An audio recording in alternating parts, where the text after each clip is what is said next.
Welcome back. I'm Austin Westfall. You're looking at video of a protest in Tel Aviv today. People have been taking to the streets regularly in Tel Aviv in an effort to demand the release of hostages in Gaza. This comes as Hamas released a video this morning showing signs of life from a 19-year-old Israeli hostage named Liri Albag. We will not show the video on our air. It's the latest in a series of clips that the terrorist group has released of Israeli captives taken in the October 7th attack. Retired Marine Intelligence Officer Hal Kempfer is standing by. Hal, why is it that Hamas releases videos like this? What do they get out of it? Austin, it's basically psychological warfare, psychological operations. They're basically playing to the domestic audience in Israel. The protests that you see on the streets are exactly what they want to see happen. They want to see those things occur. It's a way of negotiating in public. It's putting pressure on Netanyahu and his administration to come to terms, to accelerate the negotiation process for a ceasefire. And so this is just one of those things that was all timed based on whatever's happening, and we don't have all the details of what's happening with the negotiations behind closed doors, but I'm sure that if I was part of that, I would probably look at that and say, okay, this is exactly why you released that video. Now, by the way, it's a 19-year-old teenage girl that's being held hostage. That's not coincidental. They're trying to play on heartstrings. By the way, in the video, she says it's been about 450 days. We don't know. That could be 450 days. They could have theoretically done that, 100 days ago or 200 days ago, and just had her say that. With the hostages, a lot of them, they're held underground. They have no sense of day or night in many cases, so they are completely reliant on basically their hostage takers for whatever information is going on in the outside world.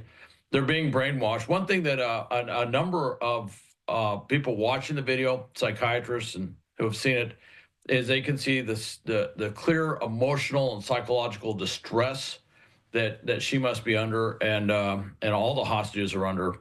The lack of sensory input of day and night and everything else. That just and of course having any interaction with any substantive interaction with anybody, that just wears down on somebody. We see that in prisons all the time. That's why there's rules about how long they can keep someone in isolation, and they're essentially in isolation is what it is. So yeah, it's this is psychological warfare is what it is. Hal, sometimes when these hostage videos are released, they have a hostage say a recent news story in order to prove that it was recorded recently. In this case, they didn't do that. Raise alarm bells to me. Yeah. Which is she still alive?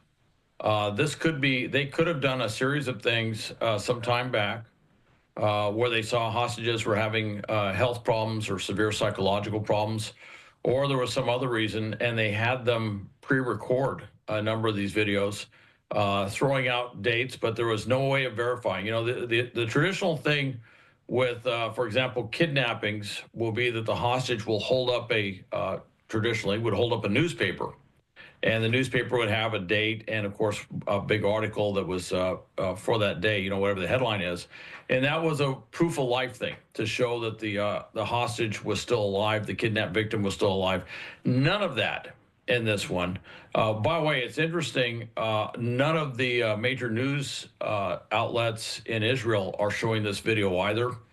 And that is based on ethical, moral grounds and not to help Hamas with their psychological warfare operation. So it's having less effect, although it does get out there, and certainly it gets out on the internet. People can click on it, they can watch it. So obviously there's a number of people that, even though the traditional news media isn't covering it, they are seeing it that's going on out there. But this is also, the timing of this it coincides with massive operations by Israel, ground operations, airstrikes. I think since January 1st, there's been 40 strike operations in the Gaza Strip.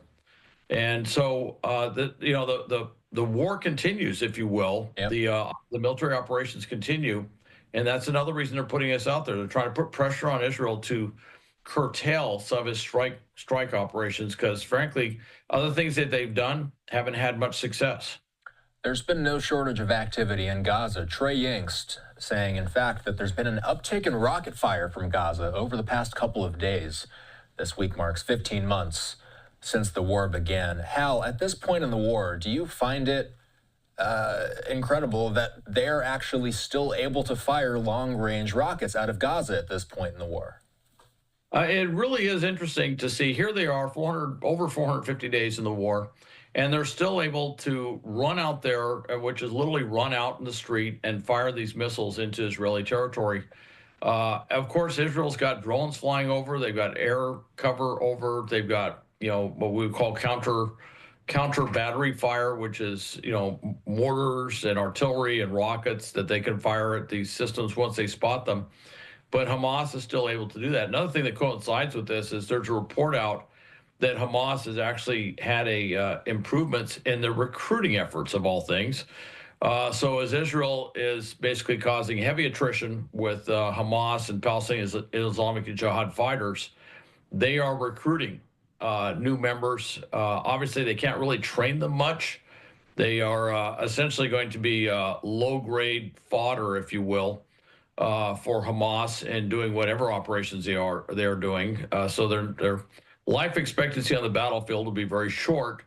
However, it does say something about how Hamas is still able to bring people in to fight for it, and it makes it tough from a counterinsurgency standpoint. You're trying to cause battle damage, you're trying to cause attrition of their forces, and yet they're able to regenerate. At least in this case, their ground fighters are able to regenerate them at a certain level, which will prolong the war. But that also may be another reason they're pushing really hard right now to get a ceasefire in place, is because they're probably looking at the long term and saying, look, if we don't get this done, there won't be anything to negotiate. There will be no Hamas left that can negotiate. And frankly, from Israel's standpoint, they made it very clear Hamas will not have any role in a future government. They're not going to control any territory. They're not going to be allowed to exist as a military organization. So Hamas is, it's been a rather dismal end state for them ever since they decided to do the attack on October 7th. They truly underestimated the will, I think, of the Israeli government and the Israeli people. That they crossed the line, and Israel, despite all the destruction in Gaza, despite all the international condemnation for military in such a confined space, causing so many casualties, particularly a number of civilian casualties, men, women, children, across the board. Despite all of that, Israel has continued its operations there. And I think Hamas at this point has no illusions that they're going to suddenly be able to play internal politics to a heavy degree within Israel using traditional means. So now they're using these things like this, hauling out this teenage girl and putting her on a video, because I think they're just plain getting desperate, grasping at straws, anything that they can do to change the dynamic of what's happening with those ceasefire negotiations. Al, we'll leave it at that for now. Have a good weekend. Thanks. All right. Thank you, Austin.